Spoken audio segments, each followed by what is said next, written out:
Hello friend, आप सभी का स्वागत है आर के क्लासेस यूट्यूब चैनल पर। आज की इस वीडियो में हम सीटेट लेवल 2 सोशल साइंस के पेपर दिसंबर 2018 के सीडीपी के सेक्शन को देखने वाले हैं। ये हमारी 9th वीडियो है। इससे पहले हमने 8 वीडियो डाली हुई हैं। यदि आपने पहले वाले वीडियोस नहीं देखी है तो इस वीडियो के डिस्क्रिप्शन में आपको उनका लिंक मिल जाएगा, आप उन वीडियोस को भी वॉच कर सकते हैं। तो क्वेश्चन नंबर फर्स्ट देखते हैं। अधिगमकर्ताओं को व्यक्तिगत क्षमता के आधार पर उनकी कठिनाइयों के विभिन्न स्तरों को ध्यान में रखते हुए पढ़ाने की विधि को डैश कहा जाता है। जो लर्नर हैं, उन लर्नर की हर एक की जो व्यक्तिगत क्षमता है उसको देख करके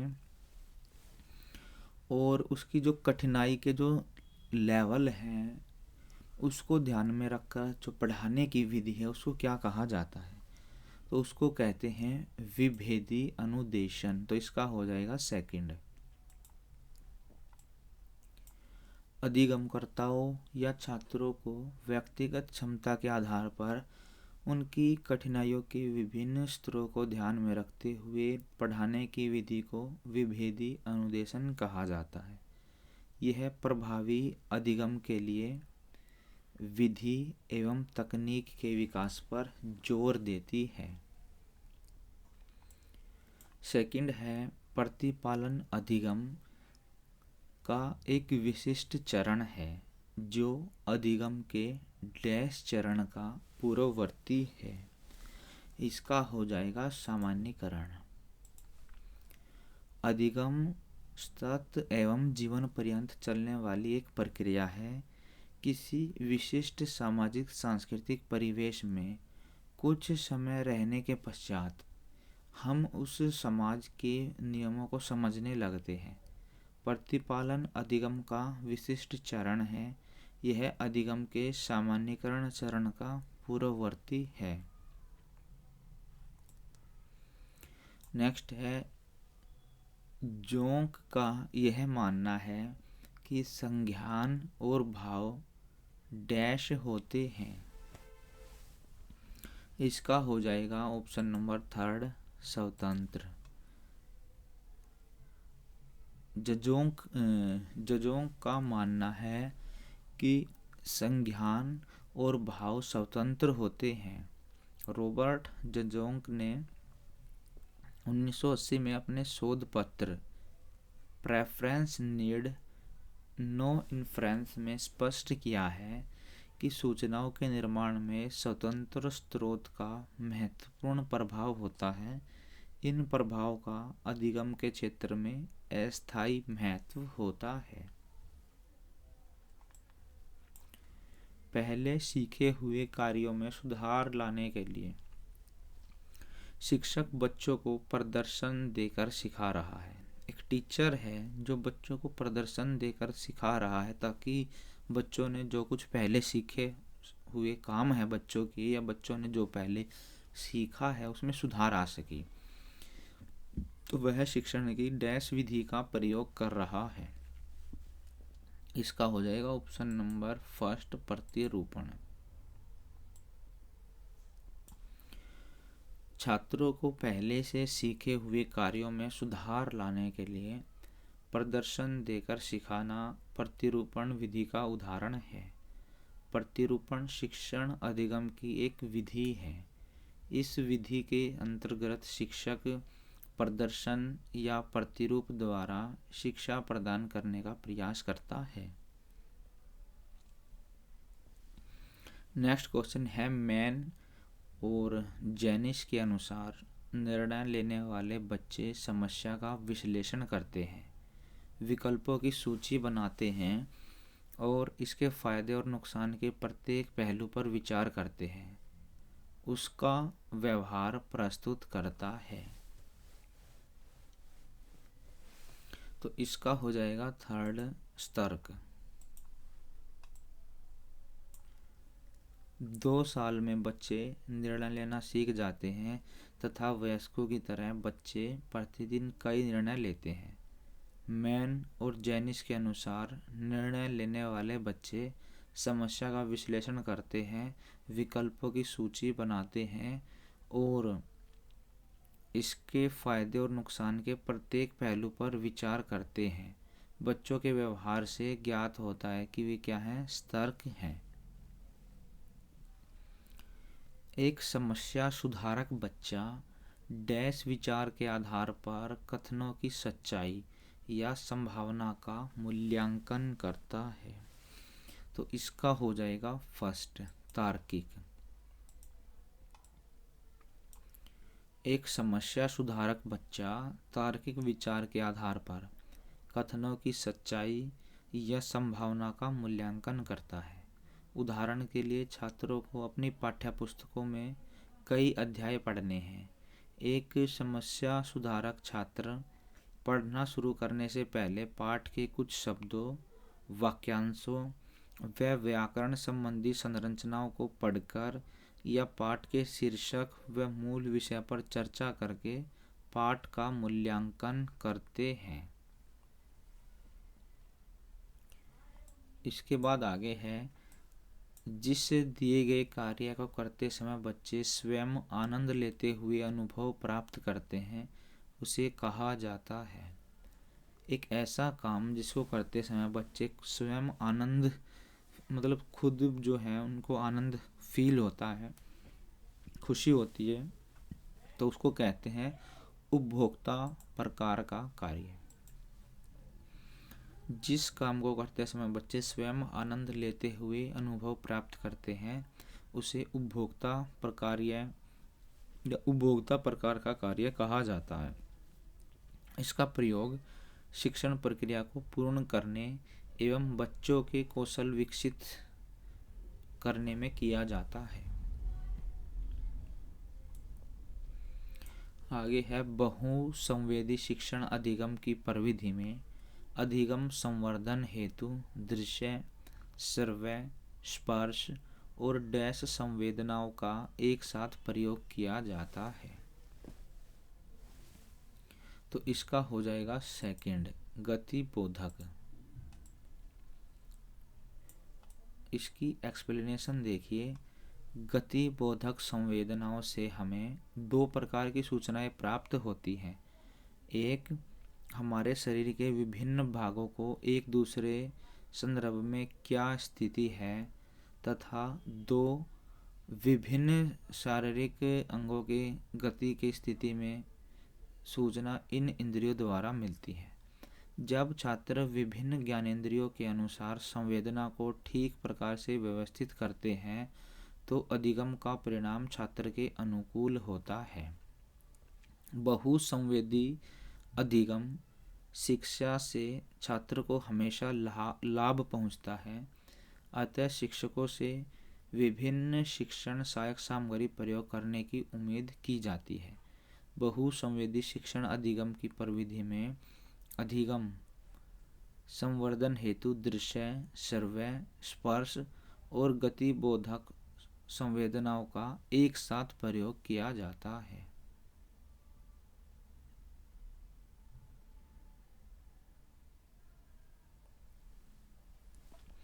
इसके बाद आगे है, शरीर के केंद्रीय भाग से परिधियों या अग्रांगों की ओर का विकास दर्शाता है।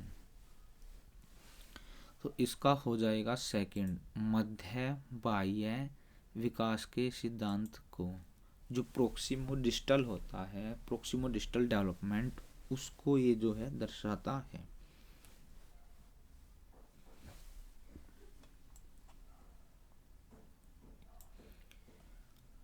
वृद्धि एवं विकास मध्य भाग से होकर अन्य बाह्य भाग की ओर बढ़ता है। यह अत्यधिक महत्वपूर्ण नियम है। पहले शरीर की मध्य भाग का विकास होता है, उसके बाद घुटने, हाथ पैर तथा उंगलियां विकसित होती हैं। यह मध्य बाह्य विकास के सिद्धांत को दर्शाता है। स्कूल बच्चों के समाजीकरण की एक ऐसी संस्था है जहां, तो इसका हो जाएगा सेकंड, प्रमुख स्थान स्कूली बच्चों का होता है। विभिन्न सामाजिक समूह के बच्चे स्कूल में अपना अलग अलग समूह बनाकर आपस में खेल तथा अन्य क्रियाकलापों में भाग लेते हैं। स्कूल बच्चों के समाजीकरण की एक ऐसी संस्था है जहां प्रमुख स्थान स्कूली बच्चों का होता है। जब आप एक शिक्षक समूह से जुड़ जाते हैं और अपने समूह के अन्य लोगों की तरह पोशाक धारण करने लगते हैं तो आप प्रदर्शन कर रहे होते हैं। तो यहाँ पर प्रदर्शन होता है समूह की अनुरूपता का। तो इसका हो जाएगा ऑप्शन नंबर फर्स्ट। जब हम एक शिक्षक समूह से जुड़ जाते हैं और अपने समूह के अन्य लोगों की तरह पोशाक धारण करने लगते हैं तो हम समूह की अनुरूपता का प्रदर्शन कर रहे होते हैं।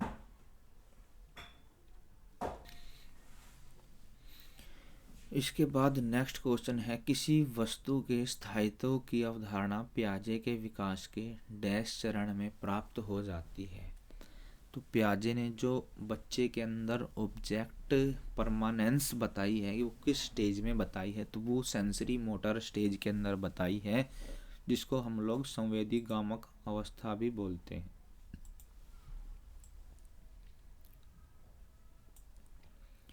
किसी वस्तु के स्थायित्व की अवधारणा पियाजे के विकास के संवेदी गामक चरण में प्राप्त होती है। इस अवस्था में शिशु संवेदी और गतिवाही क्रियाओं के द्वारा ही संसार को समझने का प्रयास करता है। प्राय वे घटनाओं अथवा वस्तुओं का प्रतिनिधित्व करने वाले मानसिक चिन्हों एवं प्रतिमानों का उपयोग करना नहीं सीख पाते। यदि 4-5 महीने का बच्चा है उसके शिशु के समक्ष से किसी चीज़ को, मतलब बच्चा है 4-5 महीने का, उसके सामने से कोई चीज़ है, मान लो कोई खिलौना ही है, आपने रख के हटा दिया तो बच्चा उसको खोजने की कोशिश करता है। मतलब बच्चे के अंदर जो है उसकी इमेज बनी हुई है, उसको पता है कि जो चीज़ सामने नहीं है वो एग्जिस्ट करती है। इसी को हम लोग ऑब्जेक्ट परमानेंस बोलते हैं। व्यक्तिगत शिक्षण कार्यक्रम की योजना खालिस्तान के संदर्भ में बनाई जाती है। जो व्यक्तिगत शिक्षा कार्यक्रम है वो विशेष शिक्षा कार्यक्रम के संदर्भ में जो है ये बनाई जाती है। व्यक्तिगत शिक्षा कार्यक्रम की योजना विशेष शिक्षा कार्यक्रम के संदर्भ में बनाई जाती है। जिन विद्यार्थियों को विशिष्ट शिक्षा की आवश्यकता है उन्हें व्यक्तिगत शिक्षा कार्यक्रम या तो विशिष्ट कक्षाओं में दिया जाता है। इसके अनुसार शिक्षा उन बालकों की वर्तमान कार्य प्रणाली और विशेष आवश्यकताओं के अनुरूप होनी चाहिए। इसके बाद है डैश महीनों की आयु के बीच अधिकांश बच्चे शब्दों को मिलाकर छोटे छोटे वाक्यों में बोलना शुरू कर देते हैं। तो बच्चे शब्दों को जोड़कर बोलना शुरू कर देते हैं। 1.5 से 2 साल का जो बच्चा होता है वो छोटे छोटे शब्दों को जोड़ करके वाक्य बोलने लग जाते हैं। तो इसका हो जाएगा 18 से 24 माह।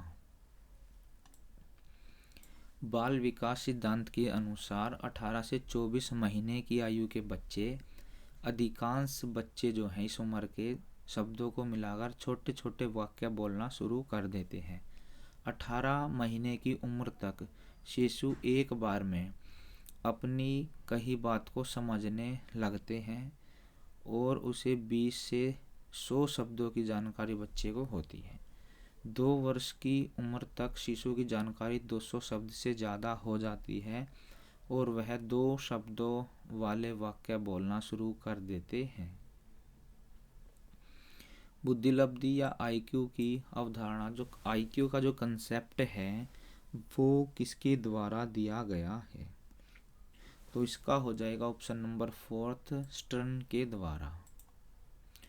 बुद्धि की अवधारणा सर्वप्रथम स्टर्न के द्वारा दी गई। उनके मतानुसार नई परिस्थितियों के साथ समायोजन करने की योग्यता बुद्धि है। सृजनात्मकता को डैश की अवधारणा से संबंधित माना जाता है। जो क्रिएटिविटी है वो किसकी अवधारणा से संबंधित इसको माना जाता है? तो इसका हो जाएगा फर्स्ट, विविध सोच।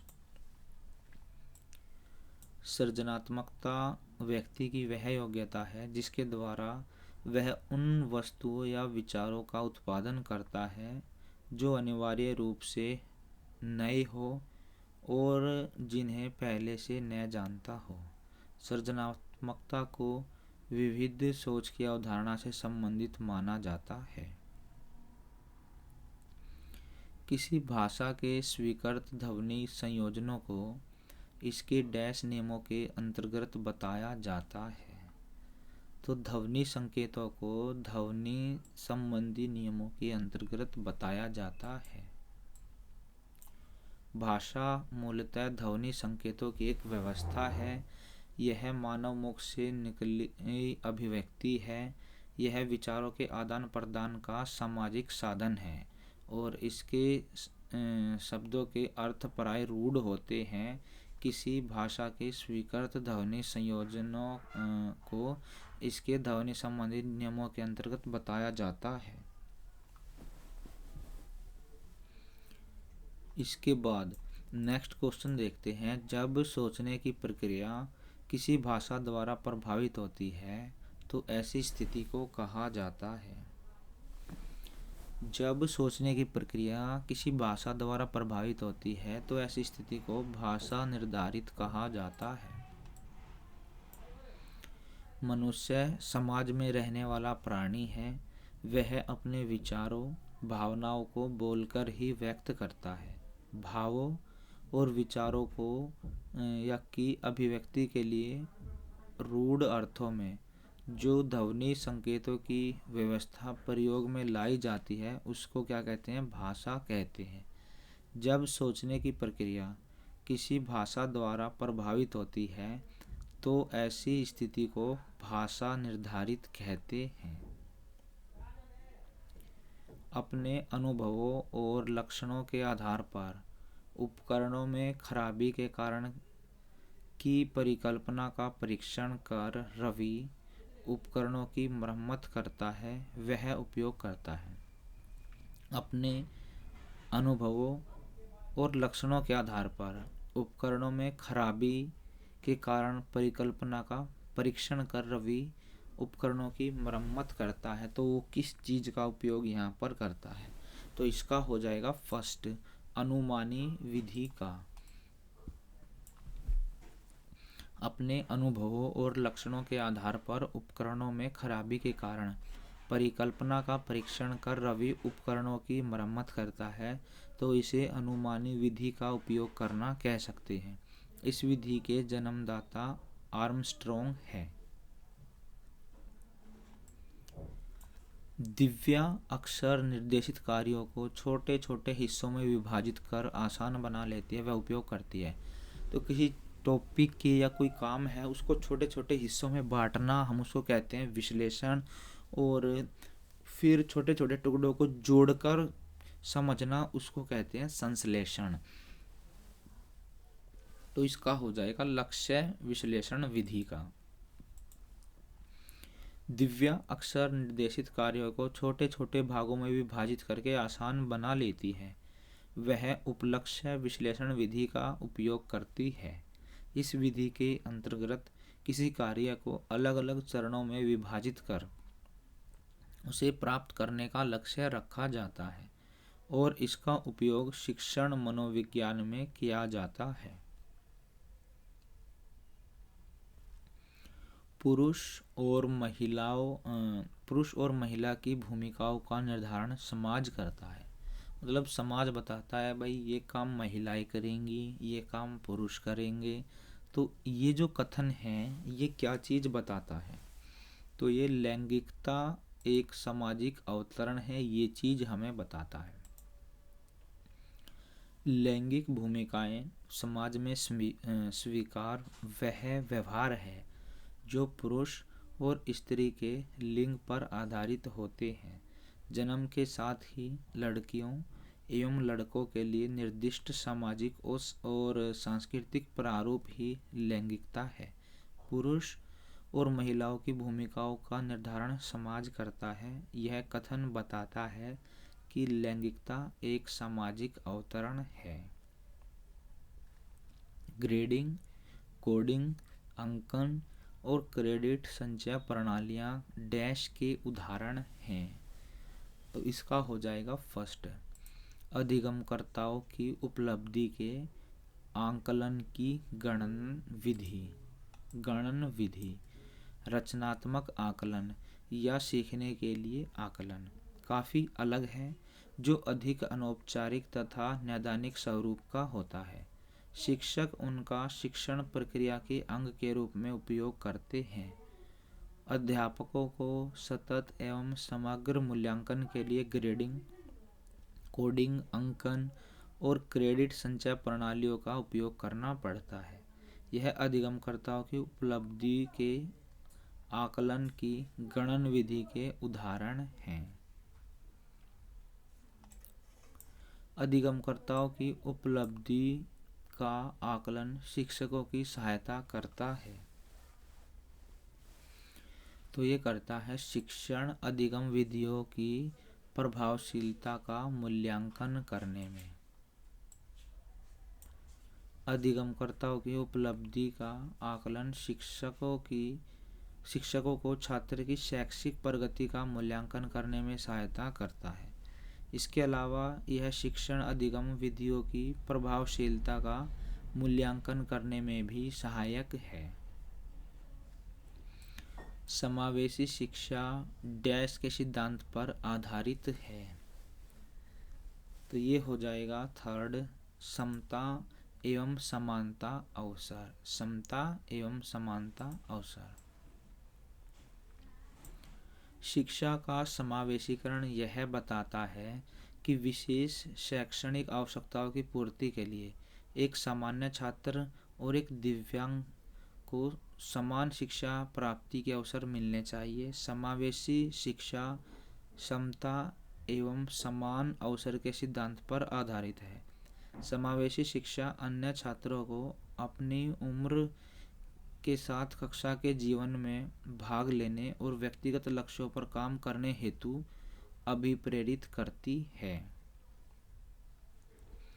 आगे है दिव्यांगजन अधिकार अधिनियम वर्ष डैश में लागू किया गया था। तो ये 2016 में लागू हुआ था। दिव्यांग अधिकार अधिनियम वर्ष 2016 में लागू किया गया है। इस अधिनियम में दिव्यांगजनों के अधिकारों और विशेष अधिकारों की रक्षा के लिए व्यापक प्रावधान है। इन प्रावधानों में सेवाओं में आरक्षण बढ़ाना और अधिनियम के अंतर्गत दिव्यांगता की अतिरिक्त 14 श्रेणियों को शामिल करना है। इन 14 श्रेणियों में एसिड अटैक पीड़ित, थैलेसीमिया, हीमोफीलिया, बोनापन, सीखने की असमर्थता और पार्किंसन शामिल हैं।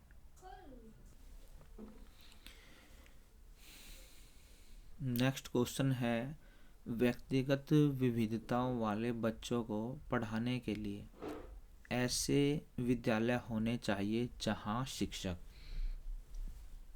तो जो व्यक्तिगत विभिन्नताओं वाले बच्चे हैं उनको पढ़ाने के लिए ऐसे विद्यालय होने चाहिए जहां शिक्षक, तो इसका हो जाएगा थर्ड,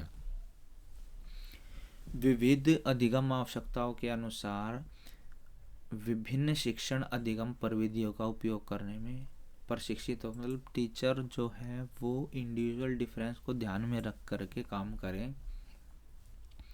व्यक्तिगत विभिन्नताओं के आधार पर बच्चों की आवश्यकताएं भिन्न भिन्न होती हैं, अतः ऐसे बच्चों को पढ़ाने के लिए ऐसे विद्यालय होने चाहिए जहां शिक्षक विविध अधिगम आवश्यकताओं के अनुसार विभिन्न शिक्षण अधिगम प्रविधियों का प्रयोग करने में प्रशिक्षित हो। इसके बाद नेक्स्ट क्वेश्चन है, निःशुल्क एवं अनिवार्य बाल शिक्षा अधिकार अधिनियम 2009 दिव्यांग बच्चों की निःशुल्क शिक्षा के अधिकारों को सुनिश्चित करता है। देखिए, वैसे तो ये जो निःशुल्क एवं अनिवार्य शिक्षा अधिनियम है ये 6 से 14 साल तक के बच्चों के लिए निःशुल्क शिक्षा का प्रावधान देता है।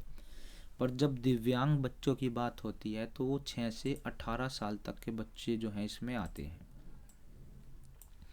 निःशुल्क एवं अनिवार्य बाल शिक्षा अधिकार अधिनियम 2009 के अंतर्गत 6 से 18 वर्ष तक के दिव्यांग बच्चों की निःशुल्क शिक्षा के अधिकार का प्रावधान किया गया है। इसमें संविधान के 86वें संशोधन द्वारा शिक्षा के अधिकार को प्रभावी बनाया गया है। विविध अधिगमकर्ताओं के लिए सुगम्य स्वरूपों में शिक्षण अधिगम सामग्रियां प्रदान करने का तात्पर्य डैश से है। तो इसका हो जाएगा ऑप्शन नंबर फर्स्ट, अधिगम की सार्वभौमिक संरचना। विविध अधिगमकर्ताओं के लिए सुगम्य स्वरूपों में शिक्षण अधिगम सामग्री प्रदान करने का तात्पर्य शिक्षण के सार्वभौमिक मानवतावादी दृष्टिकोण को अपनाना है। मानवतावाद मानव मूल्यों और चिंताओं पर ध्यान केंद्रित करने वाला अध्ययन, दर्शन या अभ्यास का एक दृष्टिकोण है। सार्वभौमिक शिक्षा और इसी तरह की चीज़ों का विस्तार करना इसका उद्देश्य है। स्व जागरूकता एवं संज्ञानात्मक क्षमताओं का नियंत्रण, जैसे योजना बनाना, समीक्षा करना और संशोधन करना इत्यादि में अंतर्निहित हैं। तो इसका राइट आंसर हो जाएगा ऑप्शन नंबर थर्ड, संज्ञान बोध। स्व जागरूकता एवं संज्ञानात्मक क्षमताओं का नियंत्रण, जैसे योजना बनाना, समीक्षा करना और संशोधन करना आदि संज्ञान बोध में अंतर्निहित है। किसके अंदर है ये? संज्ञान बोध के अंदर। संज्ञान का अर्थ है जानना अथवा अवबोधन करना। संज्ञानात्मक सिद्धांत के अंतर्गत इस बात की विवेचना की जाती है कि व्यक्तियों में स्वयं के प्रति तथा अपने वातावरण के प्रति विवेक किस प्रकार विकसित होता है और वे अपने वातावरण के परिप्रेक्ष्य में कैसे काम करते हैं। इसके बाद लास्ट क्वेश्चन है, जब बच्चे प्राप्त की गई सूचना की व्याख्या करने के लिए अपने अनुभवों के आधार पर सोचते हैं तो उसे डैश कहा जाता है। तो इसका हो जाएगा मूर्त सोच। जब बच्चे प्राप्त की गई सूचना की व्याख्या करने के लिए अपने अनुभवों के आधार पर सोचते हैं तो इसे मूर्त सोच कहा जाता है। पियाजे के अनुसार मूर्त संक्रियात्मक अवस्था 7 से 11 वर्ष तक की है। इस अवस्था में बच्चे अपने क्रियाओं का प्रदर्शन शुरू करते हैं। यह उनके मानसिक विकास की महत्वपूर्ण अवस्था है। तो इस वीडियो के अंदर हमने सीटेट लेवल 2 सोशल साइंस के दिसंबर 2018 के पेपर के सीडीपी के 30 क्वेश्चन हमने देख लिए। तो इससे पहले भी हमने काफ़ी सारी वीडियोस डाली हुई हैं। उम्मीद करते हैं आपको ये वीडियो पसंद आई होगी। यदि ये वीडियो आपको पसंद आई हो तो इसको लाइक करें, शेयर करें और कमेंट बॉक्स के अंदर अपने कमेंट ज़रूर डालिएगा।